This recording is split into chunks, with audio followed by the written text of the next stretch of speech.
عظمت اللہ صدیقی صاحب ہرگز نہیں چاہتے تھے کہ دیر ہو اور اس پروگرام کے آغاز میں ہمیں کچھ تکلیفوں کا سامنا کرنا پڑے، لیکن اردو والوں کے رویے سے واقف نہیں ہونے کی وجہ سے چونکہ یہ جو محافل ہوتی ہیں ان محافل میں بھی لوگ واقف ہیں کہ کس طرح سے لوگ نماز کے لیے آتے ہیں، اس کے بعد پھر محافل میں شریک ہو جاتے ہیں، تو شرکت لازمی ہو جاتی تھی اور شرکت کے کرنے والوں کی تعداد کی فکر نہیں ہوتی تھی، لیکن اس لیے یہاں پہ تعداد کی فکر ہے کہ یہ میسیج، یہ پیام سب تک پہنچے، یہ کوشش ہے یزدانی صاحب کی، اور اسی کوشش کے لیے انہوں نے ان محافل کا اہتمام کیا، اور ان محافل کے آغاز کا مقصد یہی ہے۔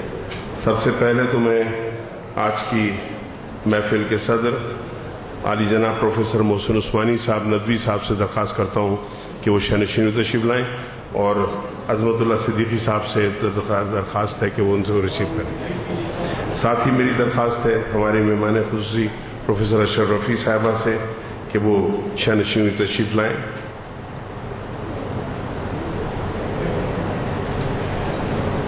آج کے اظہار خیال کے لیے اس موضوع پر جو ہمارا موضوع ہے علامہ اقبال شخصیت اور شاعری، اس پہ گفتگو کے لیے میں ڈاکٹر سید اسلام الدین مجاہد سے درخواست کروں گا کہ وہ شہنشین تشریف لائیں۔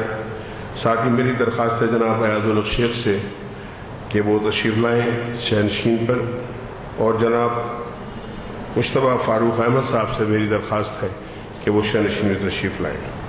ساتھ ہی میری درخواست ہے ارمان حسین فرشوری سے کہ وہ بھی شہنشین میں تشریف لائیں۔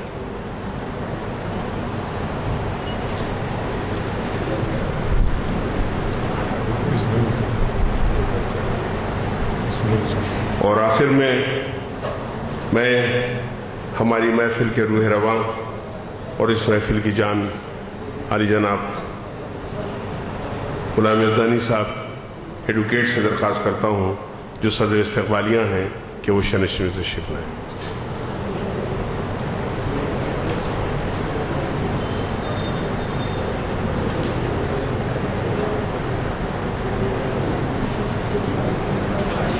ذرا آواز تھوڑی سی آواز کم کیجیے۔ معزز خواتین و حضرات، محفل اقبال شناسی کے سلسلے کی 1000ویں نشست تو ہو چکی، اسی کے ضمن میں یہ محفل منعقد کی گئی ہے تاکہ اس بات کا اعتراف کیا جائے کہ کس طرح حیدرآباد نے اور حیدرآبادیوں نے علامہ اقبال کو یاد رکھا، ان کے پیام کو یاد رکھا، ان کی فکر اور ان کی سوچ کو یاد رکھا اور آپ تک اسے پہنچایا۔ کل ہماری افتتاحی تقریب ہوئی تھی جس کا افتتاح ہمارے روح رواں اور اس محفل کے کرتا دھرتا جناب غلام یزدانی صاحب نے فرمایا تھا۔ مہمان خصوصی تھے پروفیسر ایم تقی خان صاحب، اور اس کے علاوہ ڈاکٹر عقیل ہاشمی اور جناب ضیاء الدین نیار اور پروفیسر خواجہ ناصر الدین نے مخاطب کیا تھا، اور طلبہ اور طالبات محدث دکن ہائی اسکول مصری گنج نے حصہ لیا تھا۔ آج کا یہ سیمینار یقیناً قابل شناخت اس طرح سے ہے کہ اس سیمینار اس کے جو موضوعات ہیں وہ موضوعات یقیناً قابل غور اور قابل فکر ہوں گے، بلکہ میں تو یہ کہوں گا کہ جناب غلام یزدانی نے جس انداز میں محافل منعقد کی ہیں، 1000 محافل اور 1000 عنوانات، یہ عنوانات یقیناً ہماری یونیورسٹیوں کے لیے ایک بہت اچھا موضوع ہے کہ وہ ان پر پی ایچ ڈی کر سکتے ہیں۔ علامہ اقبال کے فکر اور سوچ کے مختلف موضوعات جو ان کی شناخت تھے، جو ان کی پہچان تھے، اور جس کے ذریعے سے آپ تک وہ پیام پہنچا ہے، جس پیام کو سننے کے لیے آپ سب یہاں جمع ہیں، آپ سب نے یہاں آنے کی زحمت کی، اس کے لیے بہت ممنون و مشکور ہوں۔ ساتھ ہی میں ممنون و مشکور ہوں جناب پروفیسر محسن عثمانی ندوی صاحب کا کہ باوجود اپنی مصروفیات کے انہوں نے وقت نکالا اور ہمارے لیے یہاں موجود ہیں۔ پروفیسر اشرف رفیع ان سے کوئی واقف نہیں ہے، ہر وہ ادب کا پرستار